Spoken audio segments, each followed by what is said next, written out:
ಮನೇಲಿ ಯಾರಾದರೂ ಗೆಸ್ಟ್ ಬಂದರೆ ಈ ಸ್ವೀಟ್ನ ಮಾತ್ರ ಮಾಡಿಕೊಡ್ಬೇಡಿ, ಮತ್ತು ಮನೇನ ಬಿಟ್ಬಿಟ್ಟು ಹೋಗೋದೇ ಇಲ್ಲ ಅಂತಾರೆ. ಹಲೋ ಸ್ನೇಹಿತರೆ, ವೆಲ್ಕಮ್ ಟು ಸಿಸ್ಟರ್ಸ್ ಕೈರುಚಿ. ಇವತ್ತು ನಾವು ಟೇಸ್ಟಿಯಾಗಿರುವ ಬ್ರೆಡ್ ಸ್ವೀಟ್ ಹೆಂಗೆ ಮಾಡೋದು ನೋಡೋಣ ಬನ್ನಿ.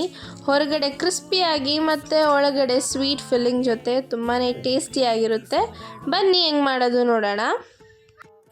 ಬ್ರೆಡ್ನ ಕಾರ್ನರ್ಸ್ನ ಕಟ್ ಮಾಡಿಕೊಂಡು ಸ್ಕ್ವೇರ್ ಶೇಪಲ್ಲಿ ಬ್ರೆಡ್ ಪೀಸಸ್ನ ಕಟ್ ಮಾಡ್ಕೊಳ್ಳೋಣ. ಇವಾಗ ಇದನ್ನು ಕಾಯ್ದಿರೋ ಎಣ್ಣೆಗೆ ಹಾಕ್ಕೊಂಡು ಚೆನ್ನಾಗಿ ಫ್ರೈ ಮಾಡ್ಕೊಳ್ಳೋಣ ಗೋಲ್ಡನ್ ಬ್ರೌನ್ ಆಗೋವರೆಗೂ.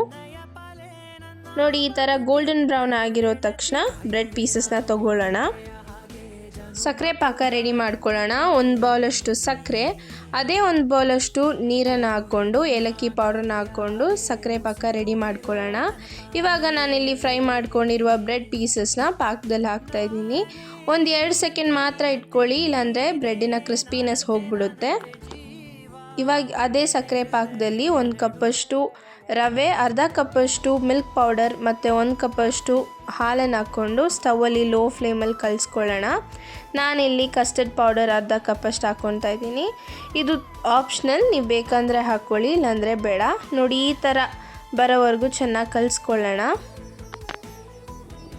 ತಣ್ಣಗಾದ್ಮೇಲೆ ಇದನ್ನು ಬ್ರೆಡ್ ಮೇಲೆ ಸ್ಪ್ರೆಡ್ ಮಾಡಿಕೊಂಡು ಸ್ಯಾಂಡ್ವಿಚ್ ಥರ ಮಾಡ್ಕೊಳ್ಳೋಣ.